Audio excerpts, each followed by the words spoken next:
Pernah nggak sih, waktu Anda baca kitab suci, terus nemu cerita yang gimana ya, rasanya kok bikin kaget?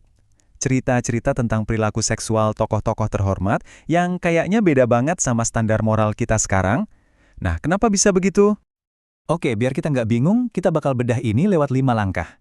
Kita mulai dari ngelihat langsung cerita-cerita yang mengejutkan itu, terus kita coba pakai kacamata baru buat memahaminya, belajar membaca apa yang nggak tertulis, sadar kalau masa lalu itu dunia yang beda banget, dan terakhir, kenapa semua ini masih penting buat kita sekarang? Oke, pertama-tama, mari kita hadapi aja langsung pertanyaan-pertanyaan sulit yang sering muncul dari banyak teks suci. Misalnya kita baca soal tokoh seperti Nabi Sulaiman. Wah, poligaminya itu luar biasa ekstrim kalau kita lihat dari sudut pandang manapun. Terus ada juga cerita yang jujur aja bikin gak nyaman banget, seperti kisah Nabi Lut dengan putri-putrinya. Nah, ini salah satu cerita yang bikin kita berhenti sejenak dan mikir, loh, kok bisa cerita kayak gini ada di kitab suci? Jadi, ini dia pertanyaan besarnya. Gimana ceritanya kisah-kisah poligami, inses, dan perzinaan bisa jadi bagian dari kitab yang disucikan oleh miliaran orang di dunia? Nah, untuk menjawabnya, kita perlu sedikit menggeser cara pandang kita. Kita nggak akan masuk ke perdebatan agama tentang siapa yang benar dan siapa yang salah. Sebaliknya, kita akan pakai alat dari ilmu sosial untuk mencoba memahami. Nah, lihat deh bedanya di sini. Kalau kita masuk ke debat agama, tujuannya seringkali untuk menang, metodenya subjektif, dan sikapnya ya membela keyakinan. Tapi kalau kita pakai pendekatan ilmu sosial, tujuannya beda banget. Tujuannya itu untuk memahami, metodenya objektif, dan kita fokus menganalisis konteksnya. Ini contoh yang keren banget, buat menggambarkan gimana cara pandang yang beda melihat topik yang sama. Di satu sisi, ada pandangan yang melihat seks sebagai sesuatu yang suci dan alami, bagian dari alam semesta, nggak tabu. Di sisi lain, ada pandangan yang melihatnya sebagai sesuatu yang suci, tapi juga tabu, yang harus diatur dengan ketat. Nah, ini nunjukin kenapa kita nggak bisa menghakimi satu pandangan pakai standar dari pandangan yang lain. Oke, setelah kita punya kacamata yang baru, sekarang kita lihat alat penting berikutnya, yaitu pemahaman bahwa nggak semua teks suci itu dibaca dengan cara yang sama. Sama kayak kita nggak mungkin baca novel dengan cara kita baca buku resep, kan? Gini, ada yang namanya teks ekspositori. Anggap aja ini kayak laporan jurnalistik. Tugasnya cuma mendeskripsikan apa yang terjadi, bukan ngasih petunjuk moral. Kisah Nabi Daud dan Batseba, misalnya, sering dilihat seperti ini.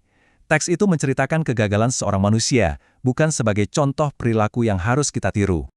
Contoh lain yang lebih wow lagi datang dari teks-teks Hindu. Di sana, Sri Krishna diceritakan punya lebih dari 16.000 istri.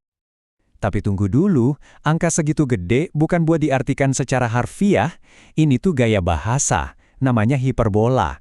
Tujuannya apa? Buat menyampaikan pesan spiritual tentang kekuatannya yang luar biasa besar untuk menyelamatkan dan melindungi kaum perempuan pada masa itu. Selanjutnya, kita sampai di salah satu poin yang paling penting. Kita harus buang jauh-jauh anggapan bahwa masa lalu itu lebih sederhana atau lebih suci. Kenyataannya, jauh dari itu. Kutipan ini pas banget buat ngegambarin poinnya.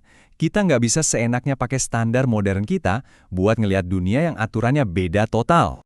Coba deh kita bayangin, dunia kuno itu brutal. Kekerasan, perbudakan, kelaparan, dan kematian itu bukan hal aneh. Itu realitas hari-hari mereka. Dan tentu saja, realitas itu membentuk semua aspek kehidupan, termasuk norma sosial mereka.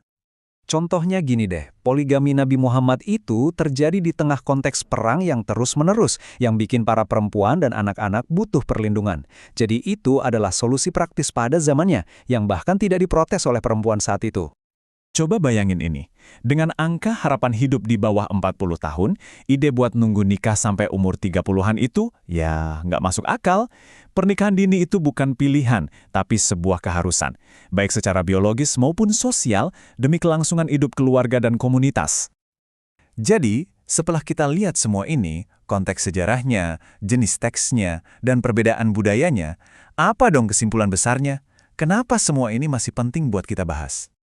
Ini dia kuncinya. Banyak hukum agama, termasuk yang soal seksualitas, dirancang untuk memecahkan masalah-masalah yang sangat nyata yang dihadapi masyarakat pada satu titik dalam sejarah.